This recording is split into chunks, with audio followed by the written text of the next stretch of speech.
And welcome. David Levin here, Raise Your Game today. This is Tuesday, so we're talking about the mental game of sports and competition. Fridays are for the rest of our lives.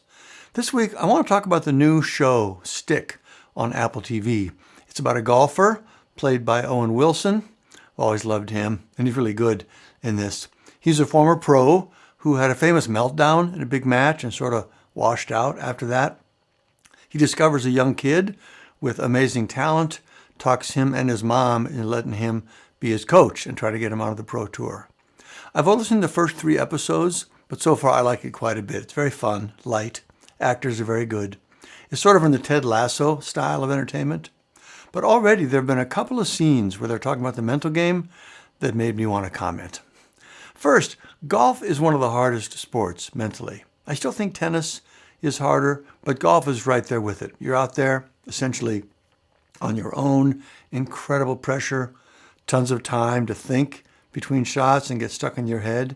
Even at the highest levels, they're still making mistakes all the time, so you have to be able to shake that off and stay positive and confident. Just a really hard mental game. I actually played golf for a while, many years ago, and I bumped into this myself. I really enjoyed it at first, but pretty soon realized it was not going to get less frustrating.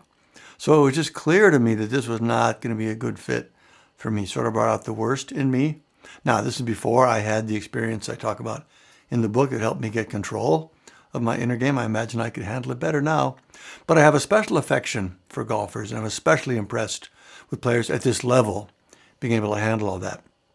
Anyway, in the show, Stick, the first time the mental game comes up, Price, the Owen Wilson character, he's talking to Santi, the kid, about a practice round he just finished. He points out that things started to fall apart after Santi had made one particular bad shot.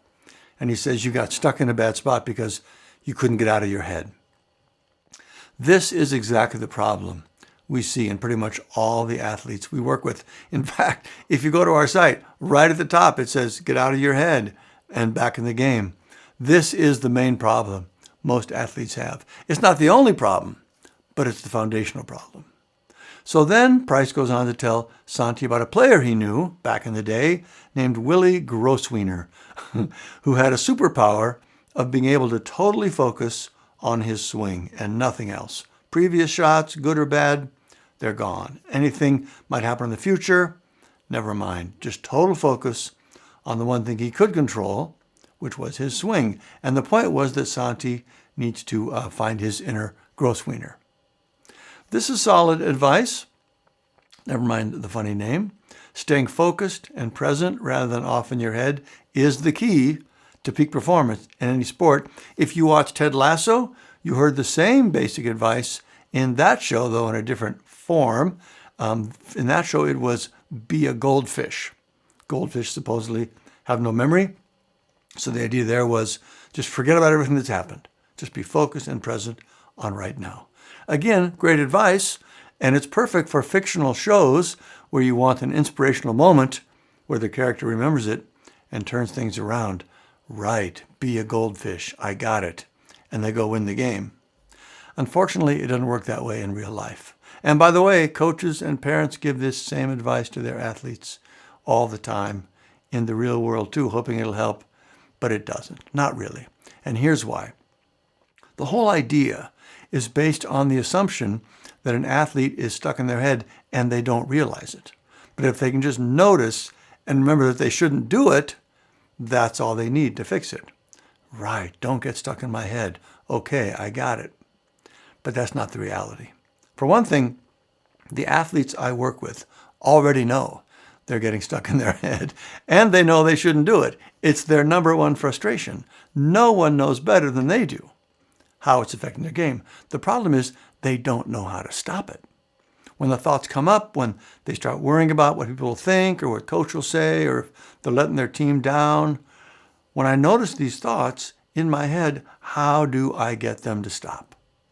That is the actual skill an athlete needs to be able to get out of their head. It's not a cute, catchy saying. It's a specific, practical skill called cognitive control. You can easily learn it with the right system, but that's what you need.